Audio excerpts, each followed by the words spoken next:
सरकार देखिए तमाम अभियान चला रही है। बच्चों को पढ़ाने के लिए तमाम अभियान के साथ साथ लोगों को जागरूक भी किया जा रहा है। लेकिन दूसरी तरफ रीवा से कुछ और ही तस्वीरें सामने आई हैं। ये खास रिपोर्ट देखिए। एक तरफ सरकार सब पढ़े सब बढ़े के सूत्र वाक्य के साथ सबको शिक्षा के समान अवसर दिलाने की कोशिश में लगी है। दूसरी तरफ रीवा जिले के नई गढ़ी क्षेत्र की प्राथमिक शाला मिसरा में बच्चे मौत के साए में बैठकर तालीम हासिल कर रहे हैं। एक तरफ बच्चे मौत के साए में पढ़ने को मजबूर हैं, तो दूसरी तरफ प्रशासन मूक दर्शक बना हुआ है। हालत ये है कि बरसात के दिनों में जर्जर भवनों, तरक्ती दीवारों, टपकते और टूटते छत के नीचे बच्चे क ख ग सीख रहे हैं। और ये हालात आज के या सिर्फ इस बरसात के नहीं हैं, बल्कि बीते 2 सालों से 40 से 50 बच्चे रोजाना खतरों के बीच अपने भविष्य का यूं ही निर्माण कर रहे हैं। जब विस्तार न्यूज ने स्कूल के शिक्षक से बात की तो उन्होंने उच्च अधिकारियों से लेकर विधायक तक के पास अर्जी लगाने की बात कही। बीओ को दिए, बीआरसी को दिए, प्राचार्य को दिए, यहाँ तक कि विधायक जी को कोई सुधार नहीं, न कोई सुनता है, न कोई कुछ कार्रवाई कर रहा है। डर तो बहुत लगता है सर, पर यहाँ कोई मुझे लिखित में प्रमाण नहीं दिया कि कहीं विद्यालय अन्य स्थान में संचालित करें। पिछले वर्ष 50 बच्चे रहे हैं, इस वर्ष हो गया 36 बच्चे बचे। कुछ डर बस टीसी ले रहे हैं कि अब हम पढ़ाएंगे नहीं, विद्यालय बहुत जर्जर है, किसी समय गिर सकती है।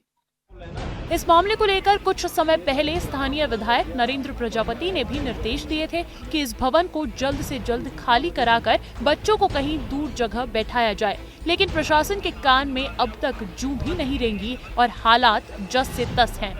यहाँ नोट कर लीजिए, मिसिरा पवाई का ये बहुत ही जर्जर स्थिति। मैं खुद अंदर हूँ तो मुझे खुद डर लग रहा है कि कहीं छत न गिर जाए। और दिक्कत की बात ये है कि ये शिक्षक जो है वहीं पर पढ़ाते हैं और ये कह रहे हैं कि हम जाएं कहाँ। जनपद पंचायत के सीईओ ने विद्यालय भवन का निरीक्षण किया था और जल्द से जल्द व्यवस्था में सुधार कराए जाने की बात कही थी, लेकिन 6 महीने का समय बीत गया और अभी भी हालात आपके सामने हैं। वहीं जब ब्लॉक शिक्षा अधिकारी राम सुशील वर्मा से बात की गई तो उन्होंने पल्ला झाड़ते हुए क्या कहा, आप भी सुन लीजिए। ये बीआरसी का काम हमारा नहीं। अच्छा, हमने जाके मौके पर व्यवस्था बना दी थी कि ये भवन जर्जर है, वहाँ बच्चों के यहाँ बैठा है। बगल में उस साइड में एक भवन है पंचायत भवन का, उसमें हम स्वयं जाके बैठा है। वहीं बीआरसी ने भी भवन का निरीक्षण करने का आश्वासन दिया है और जल्द ही विद्यालय को पंचायत भवन में संचालित करने की बात कही है। पत्राचार यहाँ से लेके जिले तक किया हुआ है और फिर से मैं आया हूँ, मुझे फिर से जानकारी हुई कि उस पर कोई कार्रवाई नहीं हुई है। तो उसके लिए अब सीओ मैडम से मिलके तात्कालिक व्यवस्था के लिए पंचायत भवन में हाल एक खाली है, उसके लिए कोशिश करते हैं कि शीघ्र उसके लिए ऑर्डर हो जाए और उसमें बच्चे, जब तक इसका रिपेयरिंग काम नहीं हो जाता तब तक बच्चे उसमें बैठ के शिक्षा ग्रहण करें।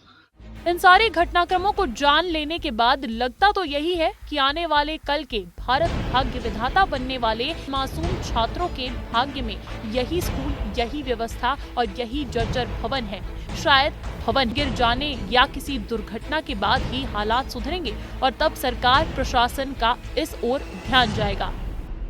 तो तस्वीरें हमने दिखाई आपको। सालों पुराने भवन ये जर्जर हो चुके हैं और प्राथमिक और माध्यमिक स्कूल ही नहीं, हायर सेकेंडरी स्कूलों के भी यही हालात है। जर्जर भवनों के नीचे मौत के साए में शिक्षा ग्रहण करने को मजबूर है और प्रशासन मानसून की आवक के साथ सक्रिय हो जाता है। लेकिन ज़मीनी हकीकत हमने दिखाई आपको, लेकिन ये ज़मीनी हकीकत जो है वो समय के साथ बदलाव नहीं होता। लेकिन फ़िलहाल ये नई गढ़ी की तस्वीरें चिंताजनक है।